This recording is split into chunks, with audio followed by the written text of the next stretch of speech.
আসসালামু আলাইকুম। আশা করছি সকলেই ভালো আছেন। আলহামদুলিল্লাহ, আমিও আল্লাহর রহমতে ভালো আছি। বন্ধুরা, আমরা যাচ্ছি হলো আমাদের ঘাস খেতে। ঘাস খেতে যাচ্ছি কিছু সার নিয়ে, এবং কি কোদাল, কাঁচি, রশি নিয়ে যাচ্ছি। এবং কি সাথে আমাদের আছে হলো বাইসাইকেল। আমাদের এই সাইকেলটা আমাদের এত উপকার করছে যে আমরা 2টা বোঝা করে ঘাস, প্রত্যেক বোঝাতে প্রায় 70 থেকে 80 কেজি ঘাস। প্রত্যেক বোঝাতে আমরা কিন্তু 2 বোঝা করে এই ঘাসগুলো আনি। এই ভ্যান দিয়ে, এই সাইকেল দিয়ে আর কি, বাইসাইকেল দিয়ে, সরি। আমরা আজকে আসলাম আমাদের ক্ষেতে। এই ঘাস ক্ষেতটা এখন পর্যন্ত আমরা কাটা দিছিলাম না। প্রথম একটা কাটা দিলাম, তার মানে বন্যার পরে, হ্যাঁ, বন্যার পরে আমাদের ক্ষেতে প্রচুর পরিমাণের ঘাস ছিল, জঙ্গল ছিল। তারপরে ঘাসগুলা সবগুলা শুয়ে পড়ছিল। কিছু কিছু আমাদের সোবাগুলা মাইরে গেছিল। সেই সোবাতে আমরা ঘাস কাটতেছি এক সাইড থেকে। আর এইখানে এই যে আপনারা দেখতেছেন কিছু কিছু ঘাসের সোবা মায়ের, আমরা আজকে এই ঘাসের সোবাগুলো আমরা নতুন করে গেড়ে দিব। ঘেরে দেওয়ার পরে আমাদের বর্তমানে কিন্তু ঘাসের অবস্থা এই। এটা কিন্তু আমরা আপনাদেরকে দেখানোর চেষ্টা করতেছি। পরে আমরা যখন ক্ষেত রিপেয়ারিং করছি, ক্ষেতে আমরা সোবা গাছছি নতুন করে, তারপরে সার দিছি, হ্যাঁ। এখন বর্তমানে আমাদের ঘাসের অবস্থা এই। ওই ধরনের ওই ক্ষেতটা যে আমরা এই ক্ষেতে পরিণত করছি, আপনারা না দেখলে কিন্তু বুঝবেন না, হ্যাঁ। আমাদের ঘাসের বর্তমানে কিন্তু এই অবস্থা। আমাদের বন্যার পানি যাওয়ার পরে এই যে আমরা আপনারা দেখতেছেন, আমাদের কিছু কিছু পুরান ছোপ আছে, আর কিছু কিছু নতুন ছোপ আছে। নতুন ছোপ গুলো যেগুলো আমরা গাইরা দিতেছি, যেখানে দেখতেছি যে ছোবাগুলা মায়ের, এই ছোবাগুলো আমরা আরেক ছোবার থেকে আমরা, যেখানে বড় বড় ছোবা আছে, সেখান থেকে আমরা কোদাল দিয়ে কাইটা কাইটা ছোপ গুলো আনতেছি, মাটি সহ ছোপ গুলো আনার পরে আমরা এইখানে যেখানে দূরত্ব আছে, আমরা মিডিয়াম মাঝারি সাইজের 1-1.5 হাত 2 হাত দূরত্ব রেখে কেল সিস্টেম করে আমরা এই ঘাসগুলা গেড়ে দিতেছি। গেড়ে দেওয়ার পরে আমরা কিন্তু আপনাদেরকে দেখাইতেছি বর্তমান অবস্থা। এখন যে ঘাসের অবস্থা, আমার ক্ষেতে কিন্তু ঘাস এরকম। কিন্তু আগে আমার ঘাসের অবস্থা ছিল যেরকম, এই যে এরকম খুব খারাপ অবস্থা ছিল, বাজে অবস্থা ছিল। এই ঘাসগুলো আমি দেখেন বিভিন্ন ছোবে থেকে, হ্যাঁ, কেটে কেটে এনে আমি ওই ছোবের মধ্যে লাগাইতেছি যেখানে ফাঁকা আছে। আমরা কিন্তু বর্তমানে এখন ঘাসগুলা কেটে আনতাছি, কাইটা কাইটা আমাদেরকে গরুকে খাওয়াইতেছি। 6 থেকে 7 বোঝা ঘাস, ছোপ যদি আমরা ঘাস কাটি, তাহলে কিন্তু আমাদের 1 বোঝা ঘাস হয়ে যায়। একটা করে বোঝা মিনিমাম সর্বনিম্ন 70 থেকে 80 কেজি ওজন আছে, জাগানো যায় না, হ্যাঁ। কিন্তু আমরা এত দ্রুত এই গাছগুলা আমরা লাগাইছি যে কারণে, যে আমরা বন্যার পানি যাওয়ার পরে আমরা এই ঘাসগুলা কেটে দিছিলাম। কেটে দিয়ে আমরা গরুকে খাওয়াইছি। গরুকে খাওয়ানোর পরে পরবর্তীতে আমরা যে ঘাসগুলা আমাদের যেখানে ছোপ ছিল, কম কম আপনার ঘাসের ছোবা ছিল, তার মানে কিছু ছোবা মরে গেছে। সে ছোবাগুলো আমরা এই বড় বড় ছোপ থেকে আমরা কেটে কেটে আমরা মাটি সহ কাটছি। মাটি সহ কাটে যেভাবে আমরা সারা খেতে গাইরা দিছিলাম। গাইরা দেওয়ার পরে বর্তমানে আমাদের ঘাসের অবস্থা এই। এখন কিন্তু পুরাটা ক্ষেত আমার মনে হয় যে নতুন করে আমরা আবার ঘাস গাছছি সেরকম লাগে, কিন্তু কিন্তু না, আমাদের এই পুরান ঘাসগুলো আমাদের এই ক্ষেতে বুক পর্যন্ত পানি হয় বন্যার। বন্যার পানি হওয়ার কারণে আমরা আমাদের ক্ষেতের ঘাসগুলা মরে যায়। সেজন্য বন্যার পানি আসার আমরা 1 থেকে 1.5 মাস আগে আমাদের ঘাস কাটা আমরা বন্ধ করে দিই। করে দেওয়ার পরে আমাদের এই ক্ষেতে বুক পর্যন্ত পানি হয়। পানি হওয়ার পরে 8 থেকে 10 দিন ক্ষেতের মধ্যে পানি থাকে। পানি থাকার পরে এই পানিগুলা 8 থেকে 10 দিন পরে নেমে যাওয়ার পরে আমরা এই ক্ষেতের মধ্যে যখন দেখি, পারাদা দেখি মাটি মোটামুটি শক্ত হয়ে গেছে, তখন কিছু ঘাস পড়ে যায়, কিছু ঘাস মরে যায়, হ্যাঁ, কিছু ছোবা নষ্ট হয়ে যায়। সব মিলিয়ে আমরা এই ঘাসগুলা পূর্ণ কেটে দিই। যেগুলো মরা সেগুলো ফালাই দেওয়ার পরে কাঁচা ঘাসগুলা আমরা এনে গরুকে মেশিন দিয়া স্প্রে করে, আমরা মেশিন দিয়ে ধুয়ে ধুয়ে তারপর আবার প্রয়োজনে ওইখানে শুকা দিই। দেওয়ার পরে আমরা যেহেতু ওই ঘাসগুলো মেশিন দিয়ে ভাঙাই, আমাদের কোনো প্রবলেম হয় না। তো আমরা এই ঘাসগুলা আমরা পরপর পুরো ক্ষেতটা আমরা এরকম ভাবে খাওয়াইছি। খাওয়ানোর পরে আমাদের দেখেন এই যে বর্তমানে যে অবস্থা দেখতেছেন, আমরা ঘাসের আমরা দেখানোর চেষ্টা করতেছি আপনাদেরকে। আমরা এই ঘাসগুলা প্রথমে একটা কাটা দিছি পানি যাওয়ার পরে, এখন কিন্তু আমাদের এগুলা কাটছি। আমাদের কাটার শেষের দিকে কিছু কিছু ঘাসের এই যে মোতা আছে সেগুলা কিন্তু পূর্ণ আবার দেখেন কুশি দিতেছে। আর আমরা যেখানে যেখানে আপনার ঘাসের ছোবা মায়ের আছে সেখানে কিন্তু আবার আমরা ছোবাগুলা গেড়ে দিতেছি।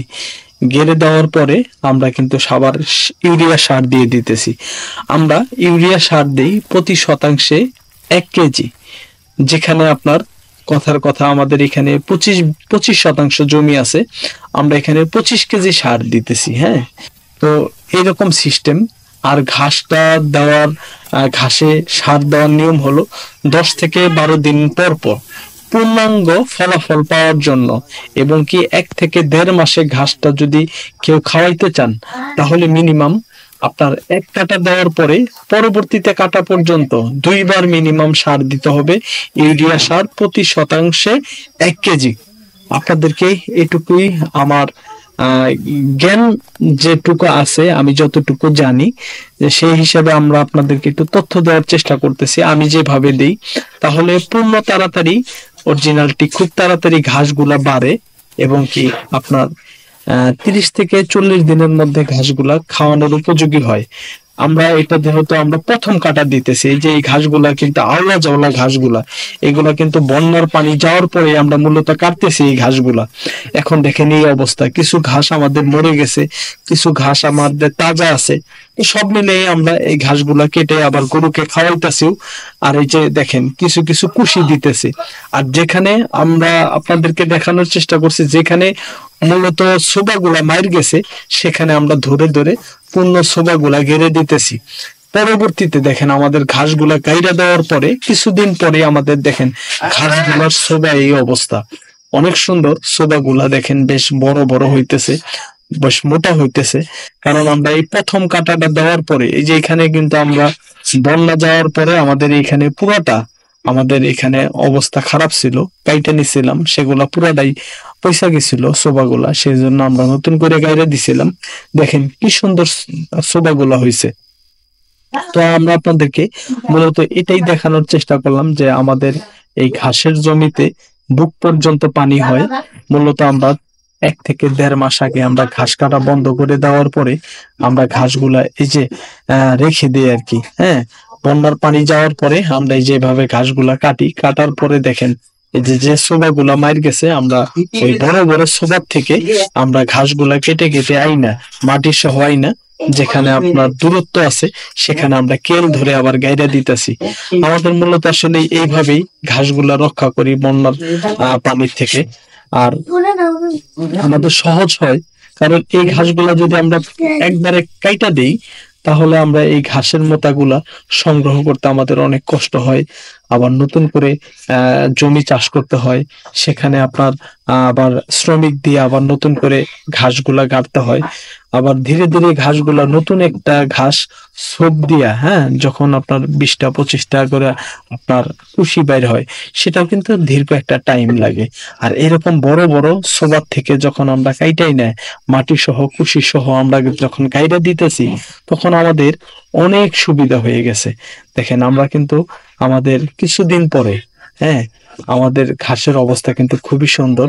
আর আমাদের সাথে আসছে হলো আমাদের মোটামুটি বাড়ির সবাই আসছে, ভাই আসছে, ভাতিজা আসছে, ঠিক আছে। তারপরে আরো পাশের বাড়ি 2টা ভাতিজা নিয়ে আসছি, ওরা কিন্তু আমাদের সাথে এই হাতে মাঝে এই ঘাসগুলা গেড়ে দিতেছে। তো 10 মিলি করি কাজ হারি জিতি নাহিলাস একটা কথা আছে। তো সেজন্য মোটামুটি আমাদের এই ঘাসগুলা খুবই তাড়াতাড়ি আমাদের লাগানো হইলো। এই ঘাসের মধ্যে আমাদের এই যে ইউক্যালিপটাসের আকাশমণির পাতা পড়ছে, ঠিক আছে। আমি একদিন বলছি যে আমাদের বাড়ির পাশেই যেহেতু এই ক্ষেতটা, আমি আমার আম্মাকে বলছি যে আম্মা গাছের পাতার জন্য ঘাস হইতেছে না, তোমরা একদিন যায় তাহলে এই পাতাগুলো একটু সুবিধা দিও, ঠিক আছে। আমরা তো ছেলে মানুষ, আসলে ওইভাবে শুতে পারি না। তো বলার সাথে সাথে আম্মা একদিন গেছিল, যাওয়ার পরে আমাদের এই এই পাতাগুলা সুন্দর করে শুইটা দিছে। কারণ আপনার এই আকাশমণি গাছের পাতাটা এত বিষাক্ত যে কোনো জমির মধ্যে যদি এই পাতাটা পড়ে তাহলে কিন্তু ফসল হয় না, ওইখানে ফসলগুলো পুরোটা নষ্ট হয়ে যায়।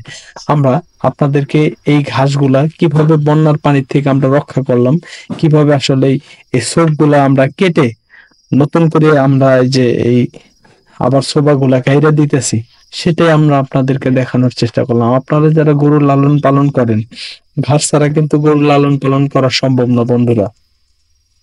আপনাদের কাছে একটি কথাই বলবো, আপনারা 10টা 20টা 30টা গরু, হ্যাঁ, যত যেভাবে খুশি আপনারা গরু পালতে পারেন, কিন্তু সেজন্য প্রয়োজন হলো সবচেয়ে ঘাস। আমাদের এই পাশের জমিতেই দেখেন গাছের বাগান আছে। আমরা এই ঘাসের পাতাগুলা পড়ার পরে আমাদের ক্ষেতে কিন্তু ঘাসটা খুব কম হয়।